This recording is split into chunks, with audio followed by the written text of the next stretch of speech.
그러므로 남을 판단하는 사람아, 누구를 막론하고 내가 핑계하지 못할 것은 남을 판단하는 것으로 내가 너를 정죄함이니 판단하는 내가 같은 일을 행함이니라. 이런 일을 행하는 자에게 하나님의 심판이 진리대로 되는 줄 우리가 아노라. 이런 일을 행하는 자를 판단하고도 같은 일을 행하는 사람아, 내가 하나님의 심판을 피할 줄로 생각하느냐? 혹 내가 하나님의 인자심이 너를 인도하여 회개하게 하심을 알지 못하여 그의 인자심과 용납하심과 길이 참으심이 풍성함을 멸시하느냐?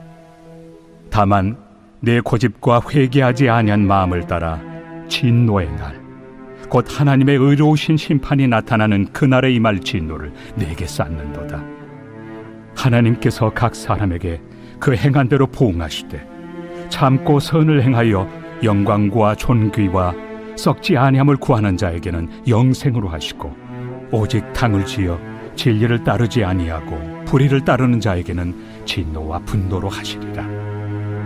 악을 행하는 각 사람의 영에는 환난과 곤고가 있으리니 먼저는 유대인에게요 그리고 헬라인에게며, 선을 행하는 각 사람에게는 영광과 존귀와 평강이 있으리니 먼저는 유대인에게요 그리고 헬라인에게라. 이는 하나님께서 외모로 사람을 취하지 아니하심이라. 무릇 율법 없이 범죄한 자는 또한 율법 없이 망하고, 무릇 율법이 있고 범죄한 자는 율법으로 말미암아 심판을 받으리라. 하나님 앞에서는 율법을 듣는 자가 의인이 아니요 오직 율법을 행하는 자라야 의롭다 하심을 얻으리니, 율법 없는 이방인이 본성으로 율법의 일을 행할 때에는 이 사람은 율법이 없어도 자기가 자기에게 율법이 되나니, 이런 이들은 그 양심이 증거가 되어 그 생각들이 서로 혹은 고발하며 혹은 변명하여 그 마음에 새긴 율법의 행위를 나타내느니라. 곧 나의 복음에 이른 바와 같이 하나님이 예수 그리스도로 말미암아 사람들의 은밀한 것을 심판하시는 그날이라. 오늘은 남을 판단하는 사람아 라는 제목으로 하나님 말씀을 나누도록 하겠습니다. 로마서는 굉장히 논리정연한 책입니다. 앞의 내용과 뒤의 내용이 긴밀하게 서로 연결되어 있습니다. 그래서 오늘 본문을 큐티할 때는 반드시 어제 문맥을 살펴봐야 합니다. 어제 본문은 하나님을 거부한 인간이 얼마나 큰 죄인인지, 인류가 얼마나 절망적인 존재인지를 밝히고 있습니다. 특히 29절 이하를 보시면 얼굴이 화끈거릴 정도로 인간의 민낯을 적나라하게 보여주고 있습니다.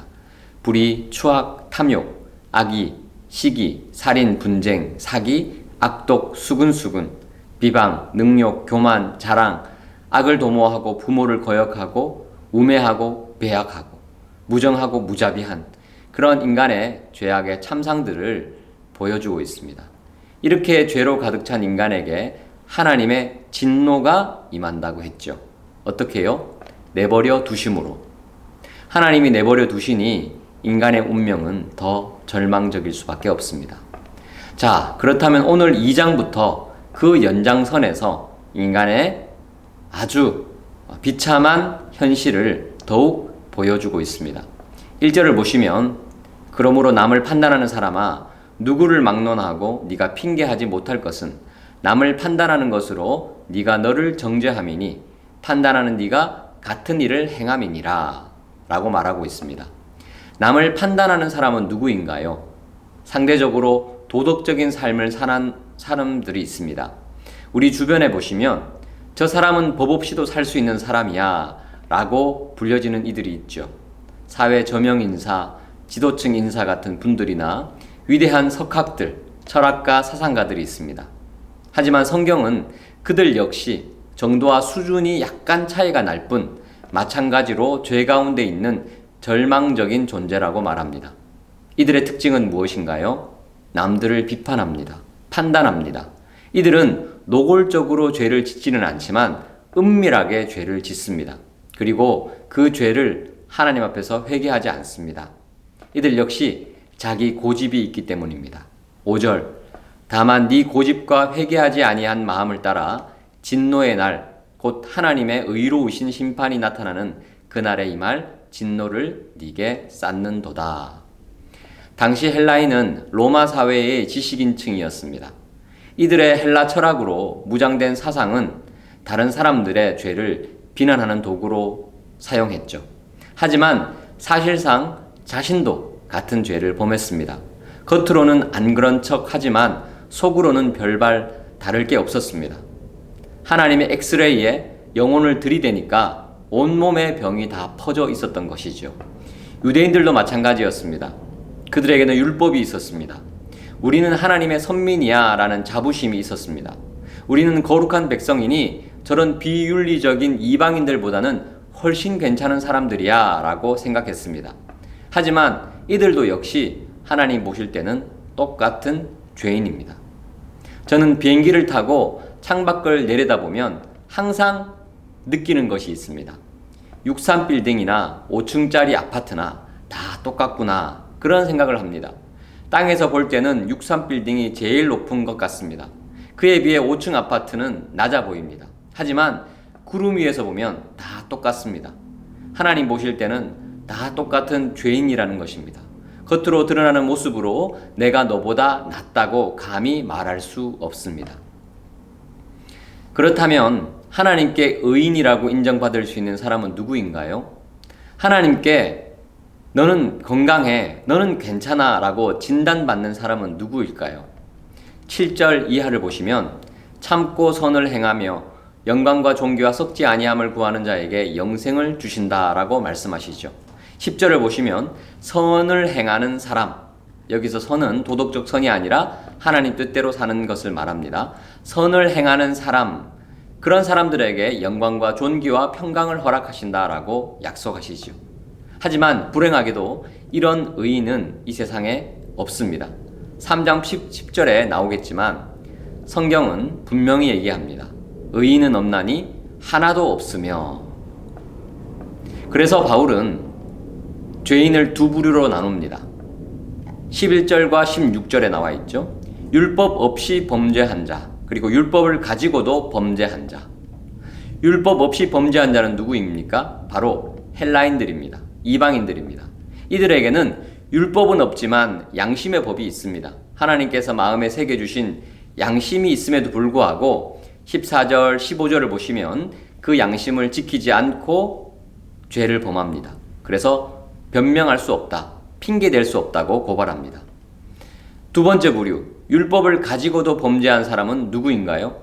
유대인입니다. 이들은 하나님의 선명한 율법을 받고도 지키지 않았습니다. 더더욱 핑계댈 수 없는 죄인이라는 뜻이죠. 그래서 바울은 12절에서 율법 없이 범죄한 자는 율법 없이 망하고 율법이 있고 범죄한 자는 율법으로 말미암아 심판받는다고 말하고 있습니다. 주 안에 사랑하는 성도 여러분, 지금 로마서가 이토록 죄를 적나라하게 드러내는 이유는 무엇입니까? 1장 후반부에 나오는 많은 죄를 지으며 비도덕적으로 사는 사람들 뿐만 아니라 2장 초반부에 상대적으로 윤리적으로 살기 위해 노력하는 사람들조차도 똑같은 죄인이라고 고발하는 이유는 무엇인가요? 나는 그래도 저 사람보다 낫다라고 말하며 남을 판단하는 사람 역시 죄인이기 때문에 하나님의 진노를 피할 수 없는 운명이라는 뜻입니다.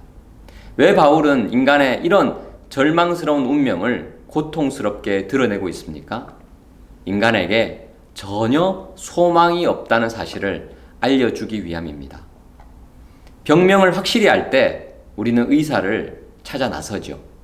정말 심각한 병임을 알 때 명의를 찾게 됩니다. 예컨대 감기 정도면 그냥 참습니다.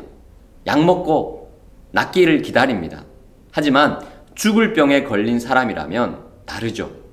내 병을 누군가 고쳐줄 수 있다면 그 명의를, 의사를 찾아갈 수밖에 없습니다. 그리고 병이 고침받으면 정말 감사하게 되죠. 예수 그리스도 밖에 있는 삶은 절망의 상태였습니다. 하나님의 진노의 대상이었습니다. 하지만 우리가 그리스도 안에 있을 때 진노를 벗어날 수 있습니다. 죽음을 향해 달려가는 절망스러운 운명이 바뀌게 되지요. 예수 안에 있다면 최고의 의사 되시는 하나님께서 죄악의 암덩어리들을 다 치료해 주십니다. 운명이 뒤바뀐 이 놀라운 사건. 그래서 우리는 참으로 감사할 수 있습니다. 우리 성도들은 이 은혜가 얼마나 큰지 알아야 합니다. 이 은혜가 얼마나 큰지는 내 자신이 얼마나 큰 죄인이었으며 얼마나 절망스러운 상태였는지 알 때 비로소 깨닫게 됩니다. 이것이 이제 토요일의 QTR 3장 23절, 24절로 이어지게 되죠. 모든 사람이 죄를 범하였음에 하나님의 영광에 이르지 못하더니 그리스도 예수 안에 있는 속량으로 말미암아 하나님의 은혜로 값없이 의롭다 하심을 얻은 자 되었느니라. 속량이 무슨 뜻이지요? 국어사전을 보시면 몸값을 받고 종의 신분을 풀어주어 자유인이 되게 하는 것이라고 말하고 있습니다. 고대 사회에서는 어느 나라나 노예 제도가 있었죠. 누군가의 종을 사기 위해서는 몸값을 지불해야 합니다. 우리가 죄의 종이었죠. 이 죄에서 풀려나야 하나님의 진노를 받지 않을 수 있습니다. 죄의 종에서 자유의 몸이 되기 위해 몸값이 필요합니다. 그 몸값을 누가 지불하셨나요? 바로 예수께서 죄인이 되셔서 십자가에서 죽으심으로 몸값을 지불하신 것입니다. 속량해 주신 것입니다. 우리의 운명을 바꾸기 위해서 아무 죄도 없으신 하나님의 아들이 죽으신 것입니다. 저와 여러분은 그 하나님의 은혜로 값없이 의롭다 하심을 얻은 자가 된 것입니다. 할렐루야. 기도하겠습니다. 하나님 감사합니다. 우리에게 주신 은혜를 생각할 때 얼마나 감사한지요. 죄에 빠져 하나님의 진노 아래 놓였던 우리를 불쌍히 여겨 주시어 십자가 사랑으로 구원해 주시고 우리를 자녀 삼아 주신 은혜 감사드립니다. 죄인이었던 우리를 하나님의 존귀한 자녀로 삼아 주신 그 놀라운 은총에 다시 한번 감사드립니다. 그 사랑, 그 은혜 기억하며 오늘 하루도 감사함으로 살아갈 수 있도록 도와 주옵소서. 예수 그리스도 이름으로 기도하옵나이다. 아멘.